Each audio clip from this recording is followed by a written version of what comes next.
Magandang hapon sa inyong lahat.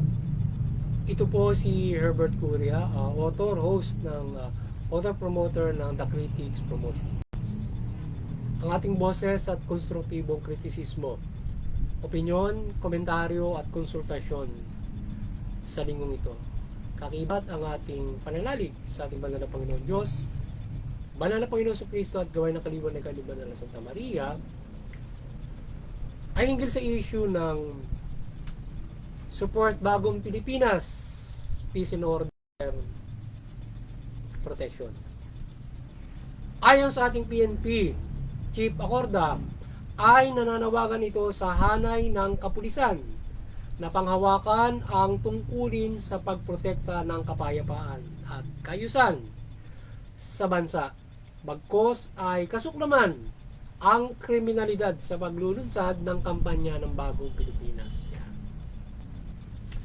Magsasagawa ng kick-off rally ang PNP o yung ating administrasyon kakibat ng PNP sa grandstand sa January 28, 2024. Ngayon yun, kanina nagsimula, alauna pa yon. So para sa pagsuporta sa Bagong Pilipinas, ang transformation of police at ating government sa serbisyo nito ay mahalagang ambag sa ating kapayapaan at kaayusan. So yan yung ating tinunguhan topic na yung kick-off rally ng ng ating Pangulong Marcos na tinapik din natin sa ating Human Rights Promotions na kung sa kakiba dyan yung PNP para doon sa transformation niya ng ating bansa, kakibat yung ating PNP dyan na sila ay kakibat dyan sa paglulunsad na yan na pakikisan nila para sa pagsuporta doon sa Bagong Pilipinas at transformation din syempre ng bumasan maginong hanay ng PNP. So ang The Critics Promotions at yung ating People's Anti-Crime Promotion, yung ating Anti-Criminality Promotion ay maigting na sumusuporta sa mabuting pamamahala, patas ng hustisya at karapatang pantao. At sa isyong ito ng panawagan ng ating PNP Acorda sa PNP at sa kick-off rally nito na isasagawa ay ating sinusuportahan nito at naway maging big keys ang ating PNP sa paglilingkod sa ating bansa, particular din sa administrasyong ito at sa pamumunang administrasyong ito ngayon ay patuloy na pag-ibayuhin ang serbisyo nito at pagprotekta sa bansa. So tayo ay sumusuporta sa Bagong Pilipinas ng ating administrasyong Marcos, particular dito sa transformation o pakikisa ng ating PNP.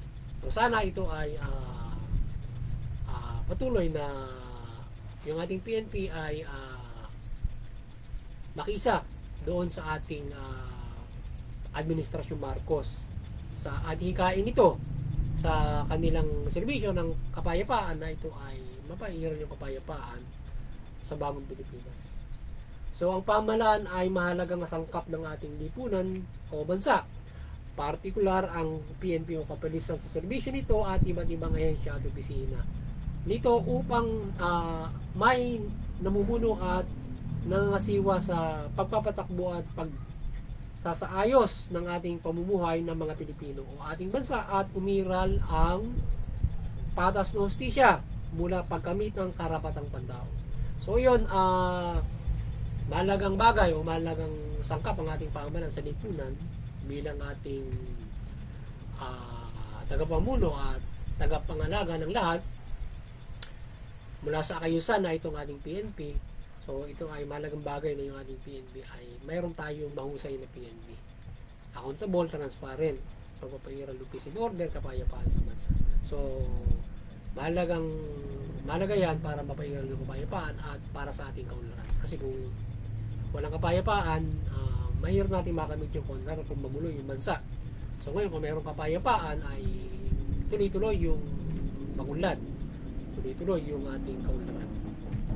So ang Bagong Pilipinas na development and transformations of the government and our country na inilunsad ng ating administrasyon Marcos o inilulunsad ng ating administrasyon Marcos ay naway magbigay ng mahusay na serbisyo at pamumuno upang ang bansa natin at pamumuhay ay umunlad at protektado sa anumang krimen, at ang pamahalaan ay maaasahan at makakatuwang sa ating pamumuhay. So yun. So sana nga itong ating transformation and development ng bagong Pilipinas ay ito ay makapaglingkod ng lubos sa lipunan Pilipino sa ating bansa, at ito ay ating maaasahan na ligtas tayo sa anumang kriminalidad. Yan. And we are nakapumuhay ng maulad. Yan. So sana maasahan natin ang ating bagong Pilipinas sa pamamahala nito mula pa noong pag-upo ng ating Pangulo Marcos noong 20 ba yun? Itong 2022. Yan. So sana ay sana tayo ay patuloy na makapaglingkod ng lubos ang Administrasyon Marcos at mapamahalaanan nito ang bansa ng mabuti. Sana yung karapatang pantao ay lubos dito may patupad. So nais nating mahusay na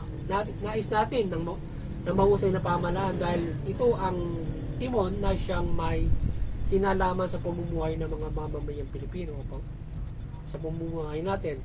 So nakasalalay sa mabuting pamahalaan ng mabuting buhay at kaayusan at kapayapaan ng bansa. So kung meron tayong mabuting pamahalaan, diyan nakasalalay yung kaayusan at mabuting pamumuhay ng bansa. Kung mahusay yung papatakbo yung ating pamahalaan na pangunahin yung ekonomiya na ibibigay nito na maayos, so mawawala yung kaguluhan na syempre maghihina yung over economy doon sa kaayusan, lalo na sa justisya na naging malupit yung ating pamahalaan. So kung naging patas, hindi ilan lamang yung napagbibigyan o selective justice, ay maiwasan yung karahasan na kaguluhan sa bansa.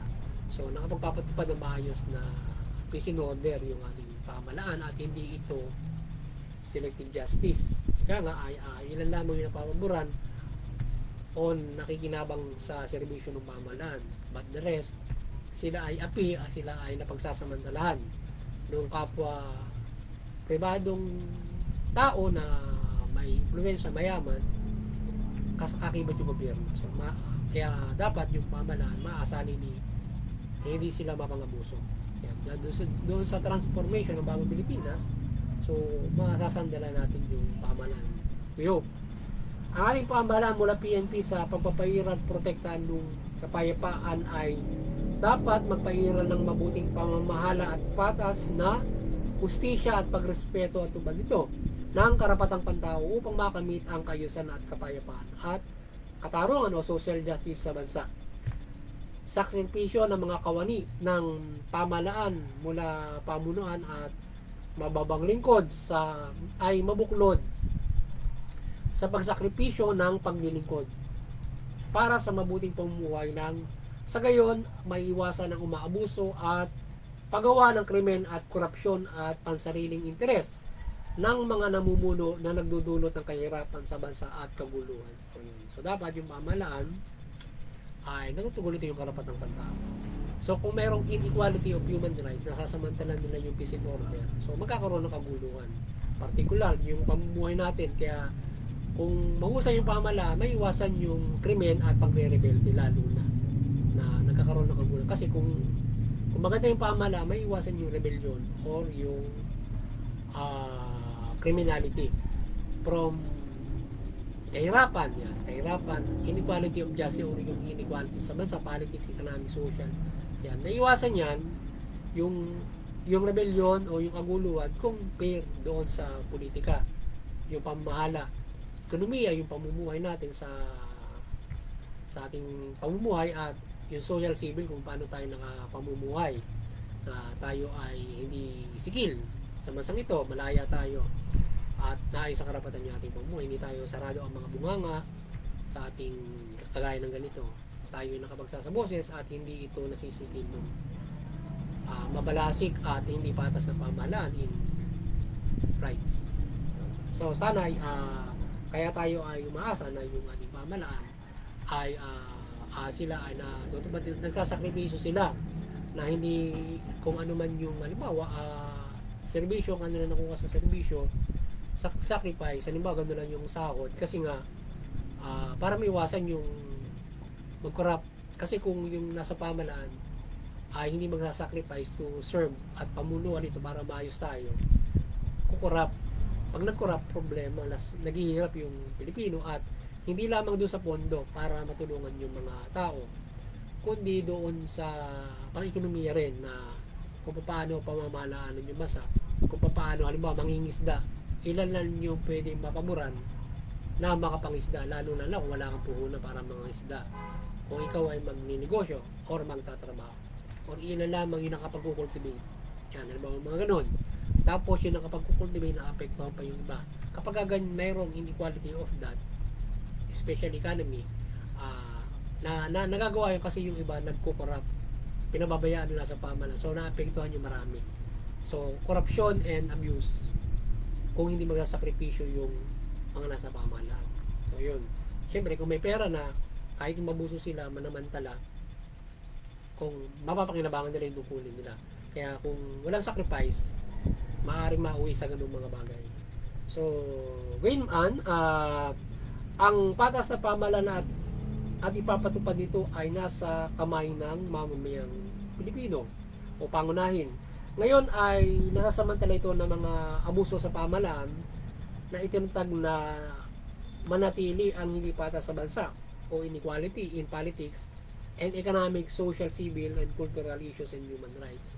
So nagiging na yung nasa ating mga kamay, mga tao ang pagkakaisa para magkaroon tayo ng mahusay na pamahalaan. Ngayon, yung ating ginawang gobyerno, kung ito ay mayroong problem, may hindi yung ating pagkakaroon ng isang pamahalaan kagaya mula dun sa constitution, kapag may problema diyan at yung iniluluklok natin, masasaklawan yung kapangyarihan ng tao para maabuso tayo. Kaya kinakailangan tayo ay magkakaroon ng isang mahusay na pamahalaan at mahusay na namumuno. Kasi kapag may inequality yung mga tao, hindi tayo magkakaroon ng mahusay na pamahalaan, kasi yung inequality natin gamitan ng pamahalaan para umiral yung interes noong nananamantala na sa kapwa-tao. Kaya ekonomiya, gusto mo ikaw mayaman, yung iba hindi. Kontrolin mo yung pamahalaan para manatili sa iyo yung yaman mo, kapangyarihan mo, with the use of the power of the government. Kasi kung magsasama-sama tayo, magiging mahusay yung implementation ng gobyerno. Sa ngayon, ang nangyayari, kahit magsama-sama na nasasamantalanan ng pamahalaan, ng kapangyarihan ng pamahalaan. Kaya malaking problema. Kaya tayo dapat ay magkaroon ng isang mahusay na namumuno at pagkakaisa ng mga tao para makapumuhay tayo ng maayos. Hindi tayo nasasamantala. Kasi yung gobyerno hindi nagagamit over people. Kasi kahit tayo magkaisa na nakupan tayo ay nagkakaproblema in the governance. Kasi nga mayroong inequality mula rin sa atin. Kaya dapat ay buklod yung tao at gobyerno. Kagaya yung ginagawa ng Bagong Pilipinas ngayon. Dapat buklod na gano'n. Sa gayon, walang maaabuso, makapamumay tayo ng maayos. So, ang kaliwanagan ng ating banal na Santa Maria ay gumabay sa ating lahat, mula pamahalaan at mamamayang Pilipino, at rimahin ng mabuting balita, at ang pamahalaan ay mamahala ng mabuti at ang mamamayan ay sumunod sa pamahalaan. Sa gayon, makapamumuhay tayo ng maunlad, may kapayapaan at naayon sa karapan ng tandao. Matutugon yan ang ating pamahalaan at may iwasan yung paguluhan. Isa lahat may kaligtasang spiritual. So yun, muli, sana nakapagsabaw naman ang Tacritics Promotions ng konstruktibong kritisismo, opinyon, komentaryo at konsultasyon sa linggo. Magandang hapon sa inyo lahat.